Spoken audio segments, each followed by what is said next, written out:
So it's 2 pi minus 1/4 pi, which is going to be 1 3/4 pi. Or in other words, 7 pi over 4.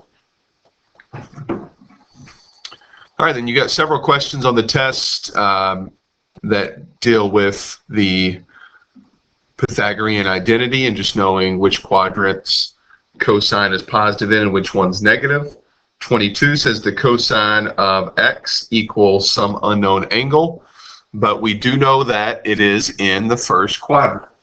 So angle x exists in quadrant number 1, which means cosine and sine are both positive, and tangent's positive for that matter as well.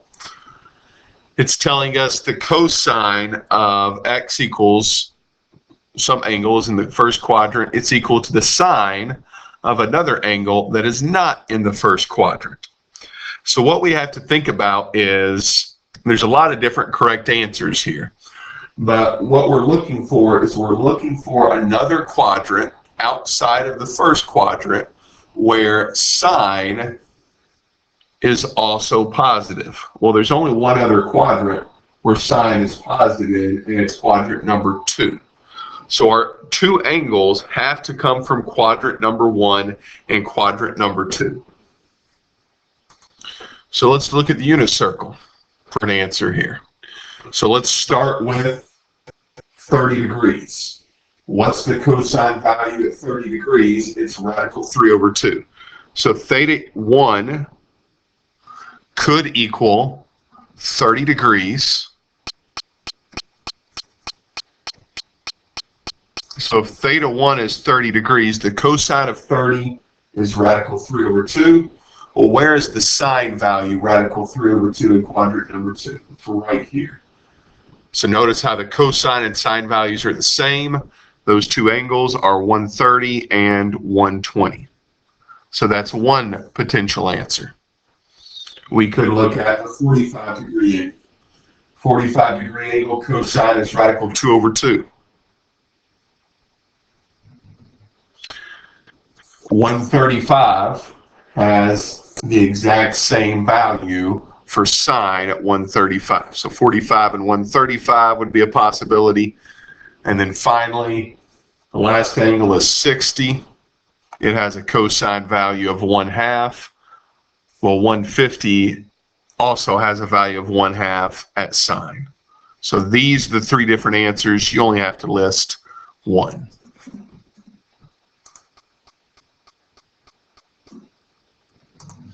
All right, here's where we get to the Pythagorean identity. That's one problem ahead of where I needed to be.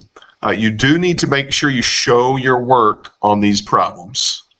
Pythagorean identity we've talked about, which is basically the Pythagorean theorem of the unit circle, sine squared plus cosine squared equals 1. So this problem, they give us the value of sine.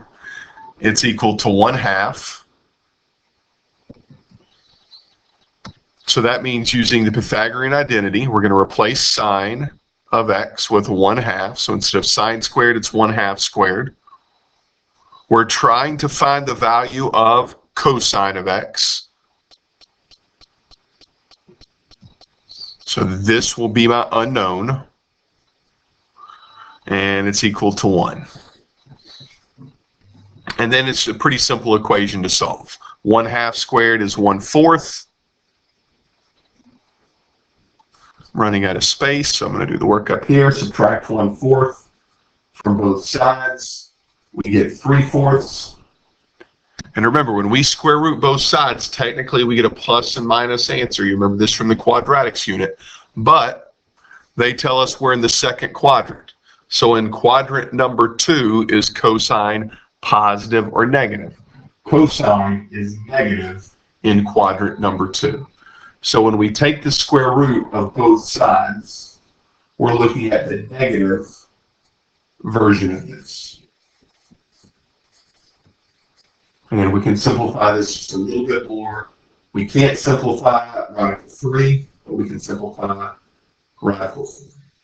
And this is one you could use the unit circle to help you check your answer. You still need to show the work, but but you should have an angle in the second quadrant that has an x value at 1/2 and, excuse me, an x value at negative radical 3/2 and a y value at 1/2.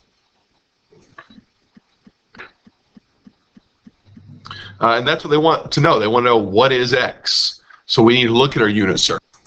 So let's look at quadrant number 2. Which angle in quadrant number 2 has an x coordinate and a y coordinate that matches? Well, it looks like right here. So that tells me the angle we're talking about is 150 degrees.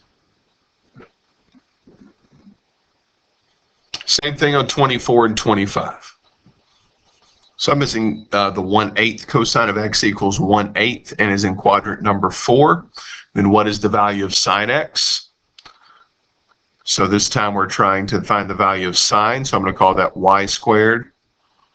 I know the value of cosine, it's 1/8. This is one you cannot use the unit circle for, because 1/8 isn't a value that we see on the unit circle, so this is going to be some random angle. But it's the exact same process. Subtract 1/64 from both sides. So we end up with y squared equals 63/64 before we take the square root of both sides. Remember, we're in quadrant number 4.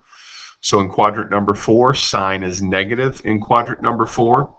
So when we take the square root of both sides, it's going to be a negative radical 63 over radical 64.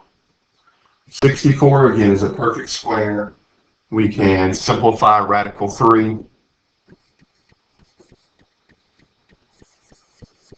And that's our answer for the sine of the angle. We cannot figure out what the angle is at this point without using inverse trig, which we haven't really discussed in this unit. And finally, this last one, the sine is 3/4. No, yes, the sine is 3/4, so we know the y value. We're trying to find the value of cosine. So this is our setup. So we get 9/16.